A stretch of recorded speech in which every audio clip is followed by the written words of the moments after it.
It actually helps with affordability for the customer, for the product. And so we're always trying to make sure that the price to income ratio is affordable. It can range from the low 20s, mid 20% into the 30s, like around 30%. But yeah, typically we make sure the product is affordable for the target customer.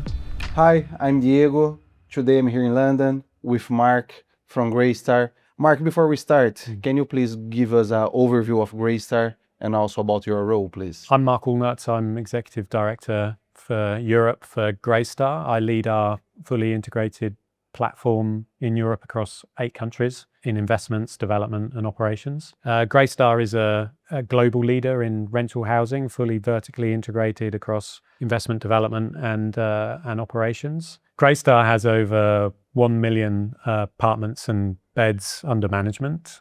We have an investment portfolio of around 79 billion US AUM and around over 30 billion US of development projects underway around the globe. In Europe, we've been in Europe since 2013. In that time, we've grown a fully integrated pan-European platform that's an easy button for investors to access the residential sector at scale. We have over 70,000 units and beds under management, around 20 billion euro of AUM and a large development program as well. With the cost of living crisis across Europe, how are you balancing the need of the rental growth to the offset inflation with your tenants' affordability? Been in the market a long time, and we have a real deep understanding of what our customers want and what they value. And then that leads into the product that we provide for the customer and the different cohorts of customer. What's been interesting from an affordability perspective over quite a period of time now in Europe is that wage inflation has been around sort of long run around 4%. And that means that, whilst that's a headache for like central bankers trying to manage inflation, it actually helps with affordability for the customer, for the product.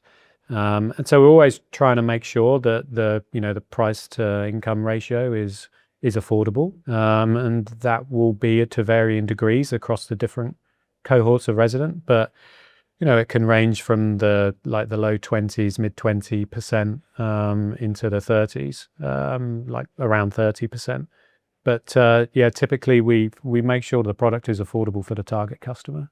And when we think, as you said, you are a global company all over Europe, which countries are more appealing for the next 12, 18 months on your strategy? Yeah, in Europe, we have a presence in 8 countries currently, and there are positive investment attributes to all of them today. In some of those countries in Europe, there's great acquisition opportunities for stabilized product where we can buy at a discount to replacement cost, achieve a good cash on cash return, and we'll do that where we can. And then in some markets in Europe, there's a good development opportunity where there might be a good cost, a healthy cost of financing, and good growth potential. For example, in Ireland and Denmark, there's a good accretive cost of financing, so we like those markets. And then each market that we're in has a positive attribute that enables us to participate. Europe has a massive housing shortage, right? But on another hand, European regulation is a little bit complicated. How are you managing to adapt your projects to deliver faster? So one of the benefits of our platform is it's a pan-European platform, which is great from having a regional resource. It's plugged into a global platform that has incredible access to data, track record over 30 odd years, and incredible amount of lessons learned. But we also have a local presence in every market with local boots on the ground, local leadership, investment leads, development leads, operational leads, who are very plugged in to their local market in terms of policy and regulation. So not just around the investment opportunity and the, being an industry participant, that generates deal flow and great execution, but they also understand local policy, local regulation, local taxation, which means we can underwrite it. We can underwrite the known regulation. Sometimes there can be an issue where an unknown, unforeseen regulation will pop up. We had one of those recently in Ireland that's since been unwound. But typically we have forward sight of regulation coming down the track, and we can underwrite that and make sure that we've planned for it.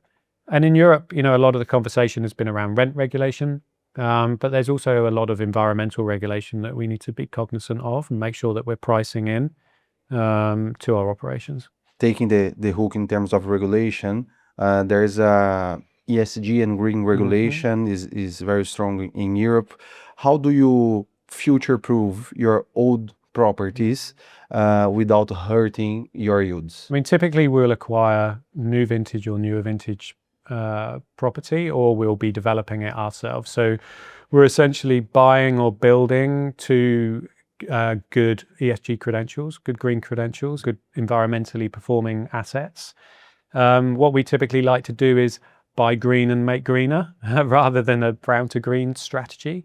If we can improve the energy performance of the building, spending less on energy is accretive to yield. So having a good strategy to improve the environmental performance of the building typically means that there's less OPEX around energy performance or on energy, which goes to yield and improves the yield for the property. As a GRI member, what is your experience attending our gatherings and events? Yeah, I mean, I love attending the GRI gatherings and events. It's a great opportunity to meet new people, but catch up with existing contacts. It's a really great networking opportunity, and it's great to have the opportunity to understand what our peers are looking to trade, and sometimes we can come to the GRI and an idea will spark, and that will result in a deal, and that's the ultimate goal. But yeah, it's great to build network and keep in touch with people.